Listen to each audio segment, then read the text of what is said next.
Sir President, Mr. Chairman, I'll take a leave. Ayaw papasukin pa rin yung ibang media. Bababain ko na lang muna. Yes, apropos of that, Senate President Alan, please, nahack po yung website yata ni Chairman Marcoleta at hindi na lumalabas. May lumalabas na nagda-drums, nahack po yung kay Yung Senator Facebook. Marcoleta. Yes, at hindi siya makapag-livestream. May taong nagda-drums, yun na lang ang lumalabas, nakakapagtaka. Ikalawa, bago kayo umalis sa Senate President Alan at saka kay Chair Marcoleta, ibig ko lang tanungin, bakit po narito ang DILG Secretary John Vic Remulla? Pinagtatakahan ko po dahil ang pagkaalam ko, ang tanging security lamang sa atin ay ang OSAA. Sino ba ang nag-request? Kasi di ba kailangan magtimbre ang PNP, napakarami po nila. Yeah, well, Mr. Chair, we just assume regularity. But we'll find out. No, we'll find out. There was news kanina na ni-request siya to be here by Senator Win, but as we said, Senator Win has no authority. It is the Senate President who has authority over the corridors and premises of the Senate. Having said that, I assume good faith, but puntahan ko lang yung media kasi malapit na yung testimony ng ating mga kasama. Kaibigan po naman natin si Secretary John Vic, subalit maraming nagtatanong kung local government unit o LGU na lamang ang Senate. Yun So for lang. the record, pinapapasok na rin. Thank you for that question, Madam Amy. I'll find out. I just have to take stock. Ilan sa ating mga empleyado ay susunod pa sa legitimate Senate President at ilan ang gustong sundan yung nangyari kahapon. But thank you for that, Mr. Chairman. Sorry for that interruption. Ako, hindi ko na pinagtataka kung ginawa nila dun sa aming Facebook page yun. Paulit-ulit ko pong sasabihin sa inyo, lahat po ay gagawin nila. Huwag lamang matuloy ang pagdinig na ito at sa anumang paraan ay talagang gagawa sila dahil nga sa kanilang pagtatakip. Wala pong ibang isyong pagtatakpan. Kanina ko pa po inuulit-ulit ito. Dito lamang sila interesado. Hindi sila interesado sa impeachment. Interesado sila dito sapagkat maraming dapat na mabulgar.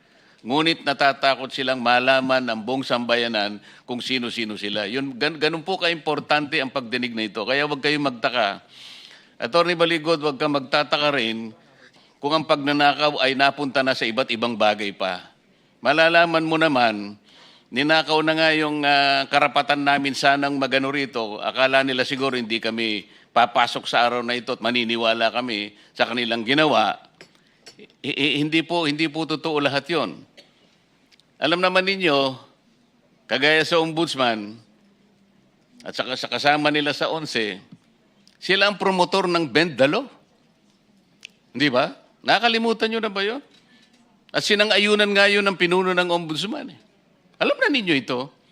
Kung sila mismo ang promotor ng bend the law, kayang-kaya nilang gawin lahat ito. Pero ulitin po namin, kahit sila po sana ang manguna dito sa pagdinig na ito, wala po kaming problema. Kung nagkakaisa lamang po kami sa kagustuhan ng mamamayan, napapanagutin po natin ang lahat nagkasala. Kahit sila po yung chairman, walang problema. Kaya lang ako na lang po ang nagsasabi sa kanila, isa-isa, na tulungan niyo ako, pagtulungan natin na maayos natin ang problemang ito dahil naghihintay ang taong bayan. Hindi po ba yun ang mabuting patakaran? Bakit ayaw nilang makisama? At ngayon, ginagawa nila lahat. Ang kaya nilang gawin, wag lang matuloy ang pagsasalita ng bawat isa sa inyo. Pero itutuloy po natin. Attorney Baligod, yung tinatanong ko sa iyo, i-establish mo kung paano, saan nanggaling ang mga dakilang mga sundalong ito, paano nila nagawa ang sinumpang salaysay, kanino sila nagtrabaho at paano sila nagkaroon ng ganitong impormasyon para maglahad sila ngayon sa umagang ito sa harap ng komite. Salamat po, Senator Marcoleta. Halos ang buong bansa noon ay nanonood sa Senate Blue Ribbon Committee hearing na kung saan si retired Sergeant Orly Gutesa ay nagbigay ng kanyang testimonya. At pati itong mga dati niyang kasamahan at ako ay nalaman namin kung ano ang naging trato sa kanya. At hanggang sa tuluyang nawala si Orly Gutesa. At sinubukan ko pong alamin kung ano ba talaga ang nangyari kay Sergeant Gutesa.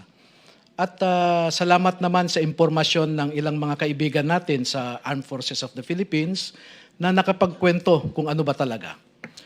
So ako po ay nag-isip na totoo kaya ang sinasabi ni Sergeant Gutesa. At doon po nagsimula na hanapin ko ang mga kasamahan niya. At meron akong kaibigan po na kaibigan niya yung dating pinakamataas sa security detail ni dating Congressman Saldico na si General Jeff Sodusta at saka si Colonel William Dominguez. At nakausap ko po si Colonel Dominguez. At pinaunlakan naman niya ako na makausap ang 4 sa kanila. Pero pagkatapos po ng pag-uusap na yon, ay napansin ko na iba ang body language ni Colonel Dominguez. At tayo pong mga litigator ay nakakabasa ng body language. No? Kaya noong pumunta sa comfort room ang isa sa kanila, ay sinundan ko. At doon ko kinausap na kung may kailangan ka, kontakin mo ako, binigay ko yung number ko. At totoo nga po, no? After 3 days ay nakausap ko sila ulit at ipinakita sa akin yung text message ni Colonel Dominguez na dinidiscourage ang mga ito na kausapin ulit ako. Mr. Chairman, may I ask, Attorney, active yan si Colonel? Retired na po sila. Retired na. Pati si General Sodusta. Yes. Maybe we'll get the names later on, Mr. Chairman, at kung pwede, next hearing, imbitahin natin sila.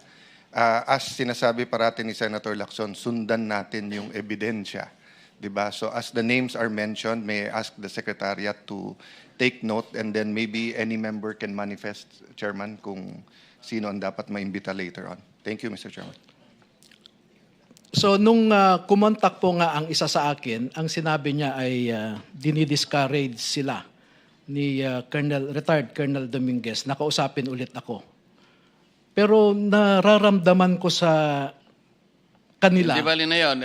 Hindi sila na-discourage. Ang totoo niyan, nakagawa sila ng Okay. pinagsamang salaysay at ito ay pinasasalamatan sa inyo ng buong sambayanan at naging matapang kayo para magsiwalat kayo sa nalalaman ninyo. Ang gusto ko lamang talagang tindigan ninyo, lahat ng sinabi nyo rito, lahat ng nakasulat dito, ay kaya ninyong tindigan at maaari pa kayong makagawa ng detalyadong pagsasalaysay kung kinakailangan. Sapagkat nabasa ko yung ibang bahagi nito, medyo may pagka-general ang approach. Katulad halimbawa, nung sinasabi nyo rito na may mga maleta ding naibigay sa mga miyembro ng media. Wala kayong binanggit dito pero inaasahan ko na ididetalya ninyo kung sino-sino ang nabigyan ng maleta sa panig ng ating mass media. Napakasama po kasi ang magiging resulta, lalong-lalo na kung totoo nga, sa pamagitan ninyo ngayon, i-establish natin talaga kung totoo lahat ito, saan naman kayo nakakita ng ang taong bayan na nagdidepende ng kanilang impormasyon, ng kanilang magpagdidesisyon sa nagaganap sa ating bansa, at maging sa labas ng bansa sa pamamagitan ng media. Kung ang halimbawa ang media ay nabayaran ng mali-malitang pera, paano nyo ngayon isisiwalat kung ano ang totoo?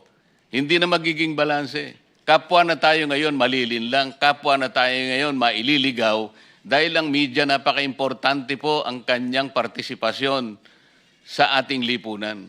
Kapag ang media ay sarado ang mata,